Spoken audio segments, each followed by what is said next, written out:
Hey everybody, Alexa Zepp here with the Daily Racing Form to go over a pick sequence with you guys for this Saturday, June 29th. And I was looking at all the races this weekend to try to decide what track and what races to pick. And it was tough because there's so much fabulous racing scheduled for this weekend. But I did just find out this week that I am going to be heading to Canada for the very first time ever this September to host a live show for the Woodbine Mile. So Woodbine has been on my mind. I'm excited. And they also happen to have a really fantastic race card this weekend with 5 graded stakes on the card. So Woodbine it is. We're going to do the pick 3 in the last 3 races of their card, races 8, 9, and 10. Race 8 is the Grade 3 Dominion Day Stakes going 1 1/8 miles on the synthetic for 4-year-olds and up. I am spreading in here. I like 4 horses. I like the number 1, Palazzi.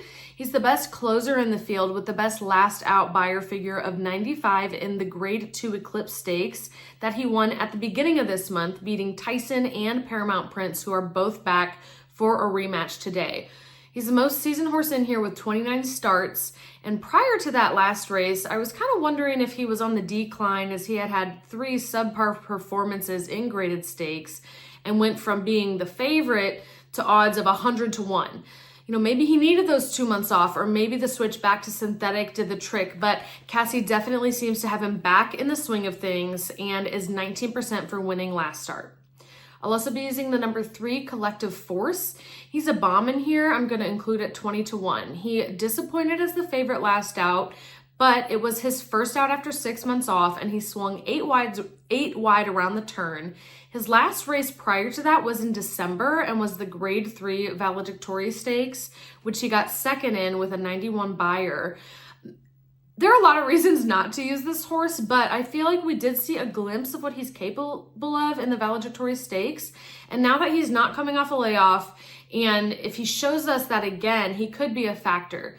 To be clear though, this is a price play for me at 20 to 1. If he goes off less than 12 or 10 to 1, I would drop him from my ticket. I'll be using the number 5, Skyro. He was in the Grade 2 Eclipse as well at the beginning of the month and had a just big bummer of a trip, getting pinched a bit and then being wide and bumped pretty badly at the top of the stretch. Not to mention that was his first time ever at Woodbine, but he still came on and had arguably the best gallop out after the race. We got 5 to 2 on him that day, which was a Grade 2, and so if we end up getting 6 to 1 on him in here, I'll be very pleased.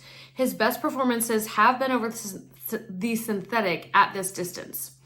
I'll also be using the number 8, Tyson. He's the reigning champ for the Dominion Day Stakes, winning last year's edition with a 101 buyer. Best of anybody in here. His first out this year was the Grade 2 Eclipse earlier this month, where he got second by half a length to Palazzi. He failed to switch leads in that race, so I'm sure they've been working on that with him. Josie Carroll is a 12% trainer, but 20% when it comes to graded stakes with a near $2 ROI. So she really knows how to have them ready for these big days. Tyson has hit the board 7 out of his 9 starts, and considering his progression, I just think it would be foolish to leave him off the ticket. The next race is race 9, the Grade 3 Marine Stakes for 3-year-olds going 1 1/16 miles on the synthetic. This race sets up for a pace duel with the number 3 Maximus Magic and the number 4 Babbo dueling it out, and then I think closers taking the trophy. I like 2 horses in here. The number 1, Cameo Performance, is a really strong play. I would even consider singling him. His first start was last fall in Ireland on the synthetic, where he lost by just a neck after blowing the brake. After that performance, he joined Brendan Walsh's barn and made his U.S. debut at Keeneland, where he ran a very quick pace while being 4 and 5 lengths off the lead, and then continued to close to win. Timeform US gave him a 115 pace rating for that performance, and they predict today will only require a 108. The pace duel should only help him as well. His last start at Churchill was a disappointment, but he gets LASIK back today and is the best bred horse in this race. He's by Oscar Performance, who has sired 21% winners at synthetic routes. I'll also be using the number 7, Native Land. This horse has run 5 times and been in the money 4 of them. He's representing Riley Mott's barn, who has an outstanding win rate of 30% on synthetic. This will be his first time on the surface. The rest of his lifetime starts have been over the dirt. Out of his Dam's 18 lifetime starts, she only ran once over synthetic, but she did win that day. Timeform US has his pedigree rating just as good on the synthetic as the dirt. And he's had about a month and a half off, and I really like his workout pattern with a bullet 5 furlong work followed by a strong 4 furlong work this week. He's also getting Lasix again, which he couldn't have in his most recent and most disappointing start in the Grade 3 Peter Pan.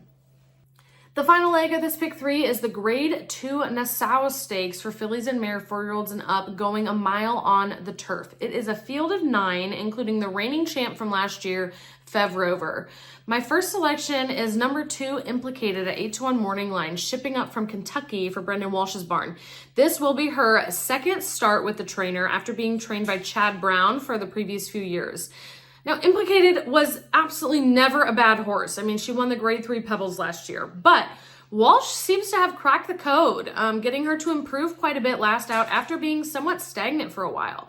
She's coming off her lifetime best buyer and win by almost 4 lengths at Churchill. Walsh is 18% with last out winners, and I really like her workout pattern with a super fast work June 8th, followed by another quick one the week after and a bit easier one this week to get her tuned up for the competition. I'll be using number 7, Fev Rover. This is the likely favorite, and rightfully so. This 6-year-old mare has won $1.25 million in her lifetime, including winning the edition of this race last year. She won by over 4 lengths, beating the Great Moira and Millie Girl, who's the number 5 in the race today. The turf was yielding that day last year, and the last time I checked, the forecast predicts rain again this year. She's stretched out past a mile in every race since that, and although she won a few of them, she weakened late in her last 2 starts in the Grade 1 Breeders' Cup Filly and Mare Turf and the Grade 1 New York. So I do like her cutting back to a mile here. Mark Casse has 2 in here, Fev Rover and the number 3, Forever Dixie. Patrick Husbands has been riding Forever Dixie every start, but gets offered a ride Fev Rover today. Did I also mention that she is the Canadian Horse of the Year? I mean, her only issues have been getting too excited and fractious prior to the race, so hopefully she won't have any of those antics on Saturday. Finally, I'll be using the number 10, Fastest Flight, with an asterisk here because she is cross-entered in the Anchorage at Churchill on Sunday, which she did win last year's edition of. But if she does end up running, she'll be on my ticket. She's coming off a lifetime best win in the Grade 3 Modesty on Kentucky Oaks Day at Churchill. If you recall, the turf was yielding that day as well. She's had quite a break after the Modesty with over a month before her next easy workout, followed by a quick 4-long workout this last Saturday. I would expect her to be forwardly placed and stalking the pace. She's been training at Woodbine under her new Canadian trainer, Martin Drexler, but this will be her first start over the course. Drexler is 23% for winning last start. Now, if she does end up heading to Kentucky instead of entering here, I would include the number 5 Millie Girl in my ticket instead. But that's my pick 3. The ticket is $24. I wanted to keep it pretty cheap since there is a potential for chalk in the sequence. But best of luck on all of your wagers this fantastic 5 graded stakes card this Saturday at Woodbine, and especially good luck if you play this pick 3 with me.